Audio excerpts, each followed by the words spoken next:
Bueno, mi nombre es Inés García González, soy también médico especialista en medicina intensiva y trabajo en el Hospital Clínico San Carlos. Entonces, en esta parte, dentro del módulo de aproximación al paciente grave en urgencias, en esta parte nos vamos a dedicar en concreto a lo que es el shock y el fracaso multiorgánico en urgencias. Entonces, bueno, nuestros objetivos son tres fundamentalmente, ¿vale? El primero, ser capaces de identificar a los pacientes que están en shock, es decir, conocer muy bien los signos precoces de shock para saber identificar a estos pacientes.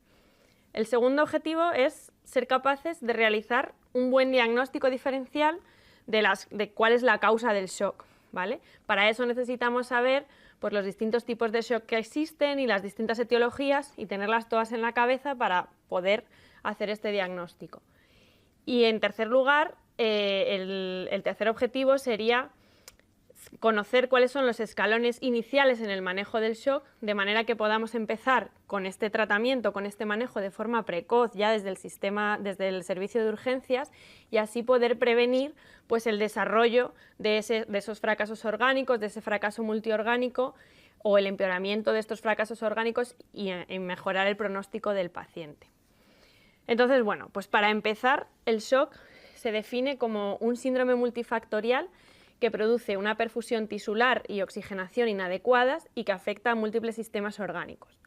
Como consecuencia de esta hipoperfusión en los distintos órganos, pues se generan distintos fracasos orgánicos que al final son los que van a condicionar el pronóstico de nuestros pacientes. Entonces, el concepto clave para reconocer de forma precoz a estos pacientes que están en shock es ese concepto de hipoperfusión regional, ¿no? Si diagnosticamos, obviamente un paciente que tiene ya una alteración de la perfusión sistémica, que está hipotenso, pues enseguida podemos llegar a reconocer si el paciente está en shock. Pero aquí digamos que el reto es intentar reconocer esos signos de hipoperfusión más regionales, que son más precoces, de manera que nos dé tiempo a intervenir antes y ya no solo a ir por detrás y tratar los fracasos orgánicos, sino a prevenir estos fracasos orgánicos y evitar que se desarrollen. Entonces, bueno, pues en cuanto a la clínica, a la hora de reconocer a estos pacientes, pues es muy importante reconocer estos signos de hipoperfusión regional de los que hablamos, que en concreto pues serían una alteración de las alteraciones en el estado mental, ¿vale? Como signo de hipoperfusión cerebral, esos pacientes normalmente pues que están inquietos, que están agitados o que están desorientados, con bajo nivel de conciencia, en pacientes que previamente neurológicamente estaban bien, pues eso ya nos debe hacer saltar un poquito las alarmas de entrada. Luego, por otro lado, pues la disminución del débito urinario como signo de hipoperfusión renal.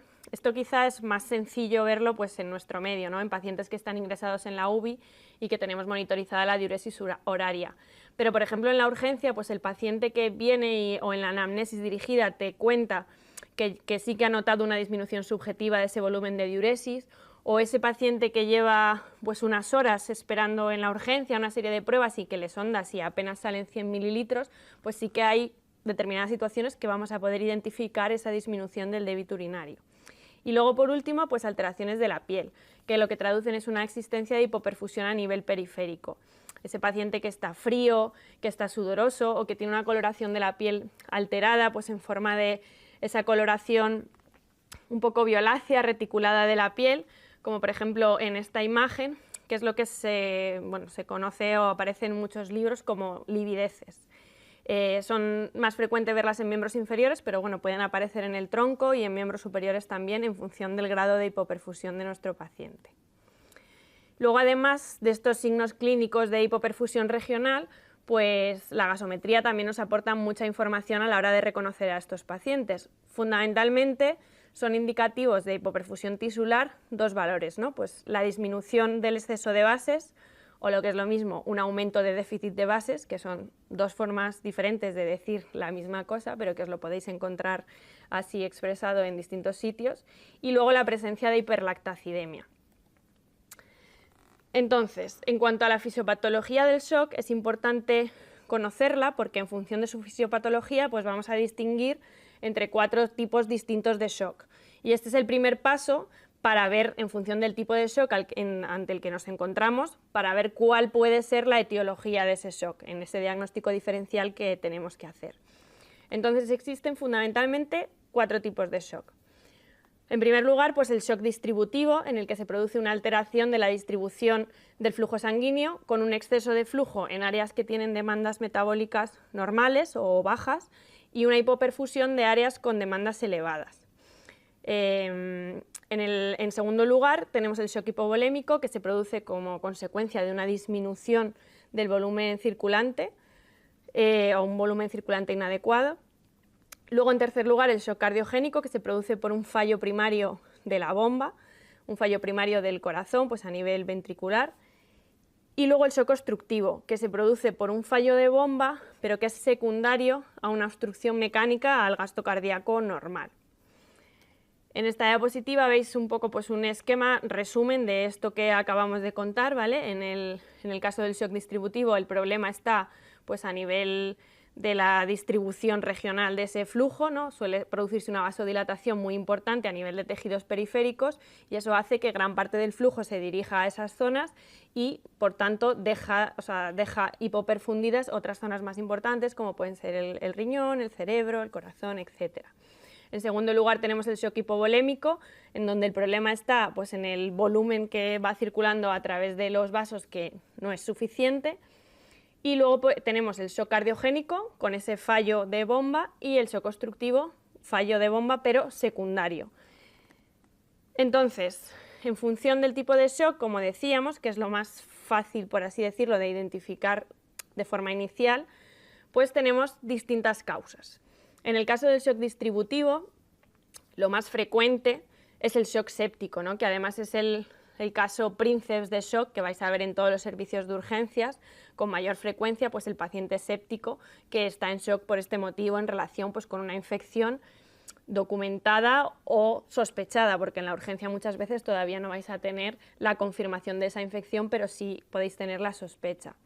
Luego otros tipos de shock distributivo pues, serían, por ejemplo, el shock anafiláctico, en pacientes pues en el contexto de reacciones anafilácticas, pues o bien a fármacos, bien a contrastes en el medio hospitalario, pero que también pueden ser en relación pues, con picaduras de insectos o bueno, en ese contexto.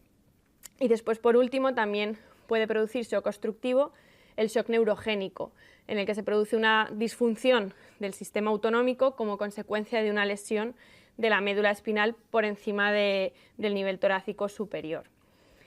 Después, en el grupo de shock hipovolémico, pues fundamentalmente tenemos el que es de origen hemorrágico y el que no es de origen hemorrágico. En el de origen hemorrágico, pues en relación ya sea por una pérdida sanguínea en contexto de bien lesiones traumáticas, sangrado perioperatorio, sangrados digestivos, sangrados obstétricos o aneurismas de aorta que se rompen.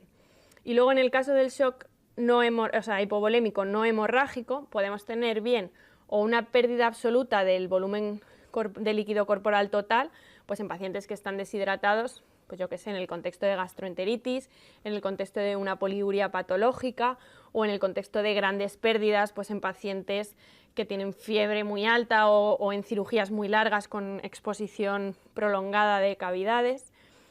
Y luego tenemos esos pacientes en los que, sin tener una pérdida absoluta del volumen de líquido corporal total, lo que tienen es una migración de ese volumen desde el espacio intravascular hacia el intersticio, es decir, un gran tercer espacio. Esto lo vemos frecuentemente pues, en pacientes con traumatismos, pacientes con cuadros de pancreatitis aguda o incluso con cuadros de obstrucción intestinal. Pasando al grupo del shock cardiogénico, pues este fallo primario de la bomba se puede producir pues, por distintas causas. Pues puede ser de origen isquémico en el contexto de un infarto de miocardio, puede ser en el contexto de una miocardiopatía, en el contexto de distintas alteraciones valvulares cardíacas o también en el contexto de trastornos del ritmo cardíaco.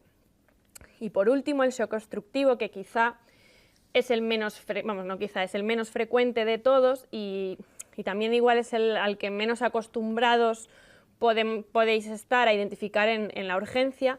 Son 3 causas fundamentalmente: taponamiento cardíaco, neumotoras a tensión y TEP masivo.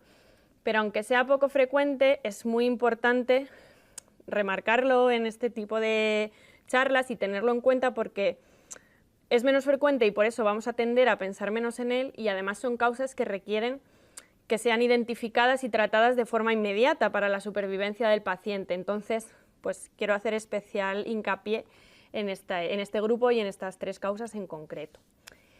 Entonces, pues a la hora de realizar este diagnóstico diferencial, ya sabiendo los tipos de shock que existen y teniendo en la cabeza bien ordenadas pues todo el abanico de posibilidades que tengo que ir descartando, pues de la misma manera que el diagnóstico del paciente en shock es fundamentalmente clínico, pues el diagnóstico diferencial de entrada pues también lo es. Y lo primero que tenemos que hacer es una buena anamnesis. Una buena anamnesis que de entrada nos va a permitir contextualizar al paciente. Es decir, el paciente me está contando un cuadro infeccioso, pues voy a pensar en shock séptico. El paciente viene con una herida que sangra después de un traumatismo o me cuenta signos de sangrado digestivo y está en shock, pues voy a pensar en un shock hemorrágico. Nos van a dar una primera aproximación hacia qué es lo que le está pasando al paciente y cuál puede ser la causa del shock. Y luego dentro de esta parte de anamnesis no se nos puede olvidar tampoco pues investigar, hacer un pequeño repaso como hacéis con cualquier paciente que viene a la urgencia, pues acerca de antecedentes personales, medicación habitual, etcétera. Porque bueno, los antecedentes personales en determinados casos nos pueden dar alguna pista de cuál puede ser la causa del shock. Por ejemplo, pues un paciente con un antecedente de derrame pericárdico crónico que viene ahora en shock, pues sí que vamos a poder pensar que puede haber evolucionado ese derrame y que venga taponado. O sea, hay ciertos datos de los antecedentes médicos del paciente que nos pueden dar información, así como también patologías o si recogemos la medicación habitual que puedan implicar que el paciente esté anticoagulado. Esto es especialmente importante, pues por ejemplo en el shock hemorrágico. Tenemos un paciente en shock hemorrágico que si en los antecedentes vemos que está en fibrilación auricular y le preguntamos y resulta que está tomando Sintrón y viene chocado con un sangrado activo, nos tenemos que plantear revertir esa anticoagulación. Por tanto, también es muy importante recoger toda esa información pues, en este apartado. Después de la anamnesis vendría la exploración física. Tengo que hacer una exploración física pues muy minuciosa y sistemática del paciente, pues de la cabeza a los pies, y en función de lo que me encuentre, pues hay muchos signos clínicos y muchos síntomas que me van a enfocar, ¿no? Pues el cuadro clínico. No voy a repasar aquí, porque sería hacer un repaso de toda la semiología médica, pues de la insuficiencia cardíaca, de la insuficiencia respiratoria, dependiendo del tipo de infección, pero sí que, como decía antes, me parece importante hacer especial hincapié en determinados signos clínicos que se asocian con causas de shock que son menos frecuentes y en las que igual no vais a pensar de entrada, pero que son muy importantes si las tiene el paciente, que las diagnostiquéis de forma precoz. Por ejemplo, pues un paciente que viene con tonos cardíacos apagados y que además tiene ingurgitación yugular os debe hacer pensar en un posible taponamiento cardíaco. La misma ingurgitación yugular, pero el paciente viene con insuficiencia respiratoria, con abolición del murmullo vesicular en un hemitórax y además está chocado, eso es diagnóstico de neumotórax a tensión. Y luego, por otro lado, pues fijaros si tiene signos de TVP en miembros inferiores, por ejemplo, y además tiene disnea y además está en shock, pues tenemos que pensar en un tromboembolismo pulmonar. Como decía, pues luego aparte, pues si es un shock cardiogénico, el paciente va a tener datos de insuficiencia cardíaca. Si es un shock hemorrágico, pues a lo mejor podemos ver o la herida sangrante o si en un tacto rectal si tiene melenas. Bueno, ya el resto pues no daría tiempo a repasar toda la semiología en una única clase. En cuanto a las constantes vitales, pues bueno, lo básico, ¿no? También como a casi todos los pacientes. Frecuencia cardíaca, tensión arterial, saturación de oxígeno, frecuencia respiratoria y temperatura. Recordar que no necesariamente en los pacientes en shock tienen que estar hipotensos. Puede que estemos todavía en fases más iniciales en las que hay datos de hipoperfusión regional, pero el paciente todavía no está hipotenso y eso no quiere decir que no esté en shock. Y luego es típico, normalmente, la presencia de taquicardia. Si bien es verdad que hay algunos tipos de shock que es más típico, que se caracterizan porque en vez de presentarse con taquicardia se presentan con bradicardia, como por ejemplo pues un shock cardiogénico en el contexto de un bloqueo AV es un paciente que va a estar en shock y se va a presentar bradicárdico, no taquicárdico, y también en el caso del shock neurogénico. Mucho ojo en el shock neurogénico porque en el contexto del politraumatizado, pues si nos viene un paciente que está en shock y además está bradicárdico, podemos caer en la tentación o en el error de decir, bueno, pues está chocado, pero es de origen neurogénico, que a lo mejor es así, pero en el paciente politraumatizado lo primero que hay que descartar siempre, que esté bradicárdico, es que tenga un shock hemorrágico, y solo cuando hayáis sido capaces de descartar que no está sangrando y que no tiene un shock hemorrágico, si sigue en shock y además tiene una lesión medular compatible y está bradicárdico, podréis hablar de que tiene un shock neurogénico. Pero de entrada no es un diagnóstico que podamos establecer sin haber descartado previamente un sangrado. Luego, en cuanto a las pruebas complementarias en el diagnóstico diferencial, pues bueno, quizá la que más información nos pueda dar en el momento inicial y a pie de cama, y que cada vez está más disponible en los servicios de urgencias, pues es la ecografía transtorácica. Básicamente lo que necesitamos pues es un plano para ver cosas muy básicas, o sea, no es ni muchísimo menos un ecocardiograma arreglado. Lo que queremos ver es, pues por ejemplo, hay unos patrones muy básicos que nos van a permitir distinguir entre los distintos tipos de shock.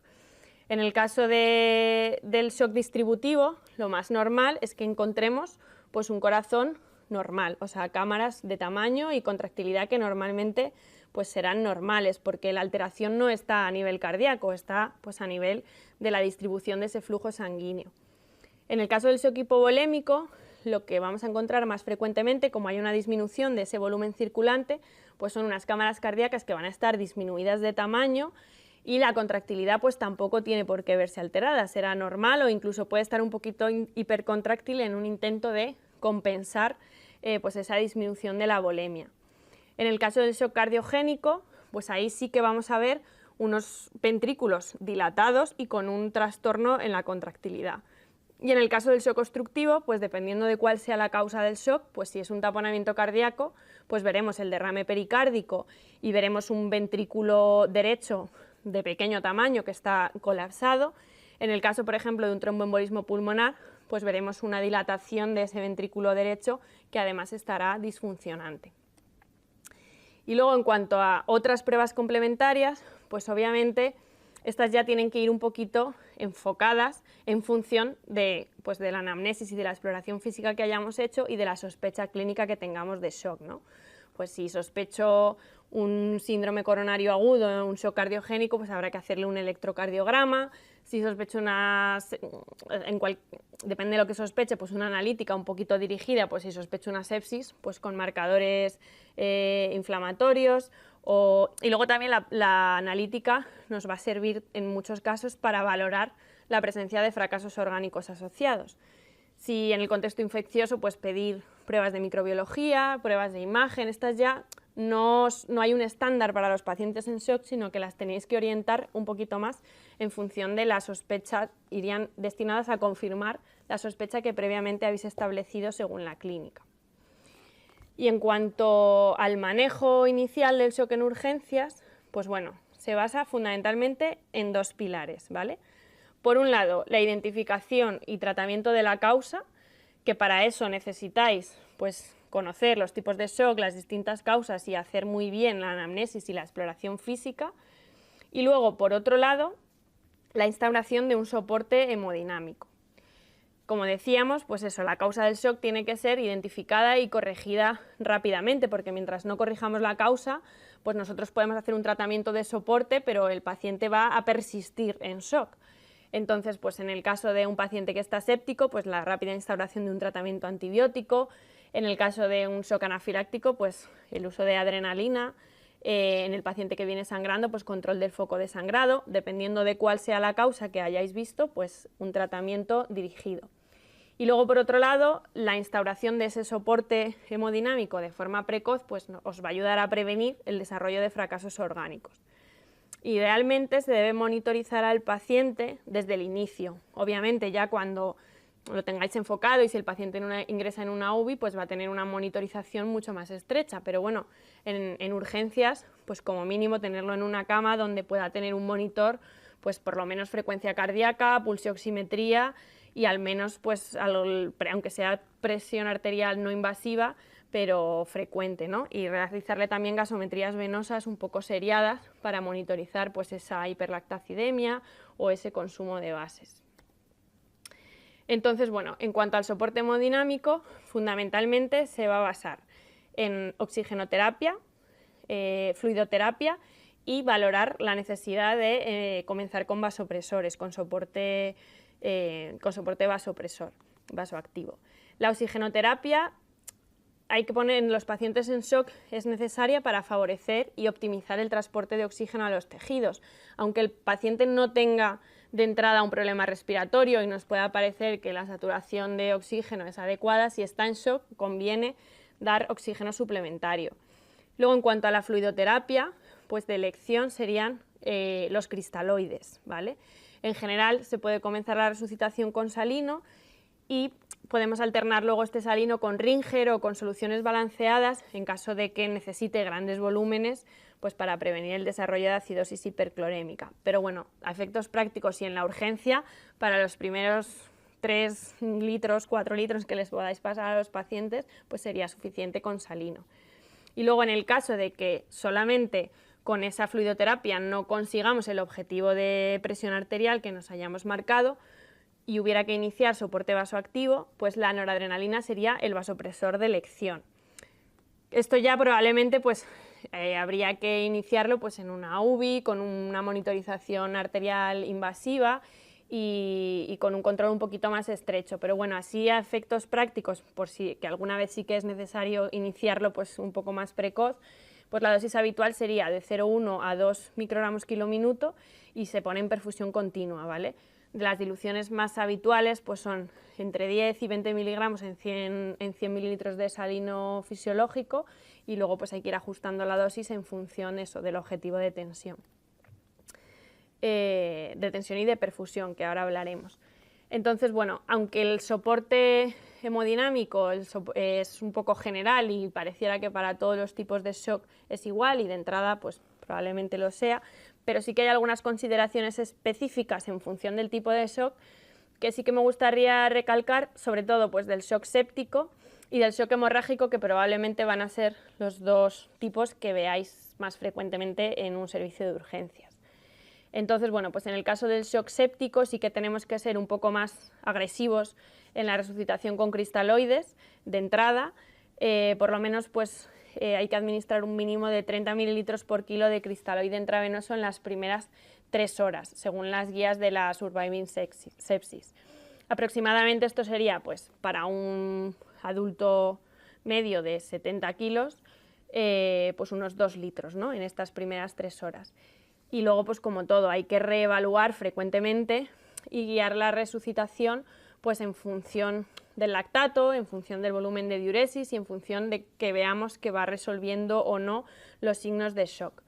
De entrada, se recomienda un objetivo inicial de presión arterial media de unos 65 milímetros de mercurio, aunque esto se debe evaluar en el contexto de cada paciente y también lo que se debe evaluar no solo alcanzar esa tensión media, sino si con esa tensión media conseguimos que el paciente orine, conseguimos que el paciente corrija sus alteraciones neurológicas, que esté mejor perfundido, etc. No solo el número de tensión arterial como tal.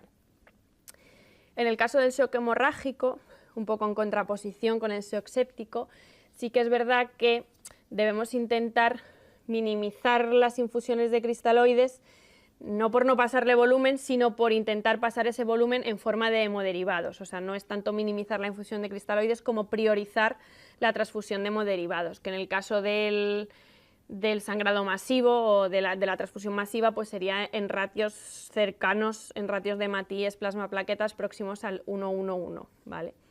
Y en este caso, un objetivo de presión arterial media inferior a 65-70 milímetros de mercurio, de forma inicial y en las primeras horas, puede ser aceptable en un paciente con una hemorragia aguda y que siempre y cuando no tenga problemas neurológicos, con el objetivo de limitar la pérdida de sangre hasta lograr un control del foco, que esto es lo que se conoce como el concepto, ¿no?, de hipotensión permisiva.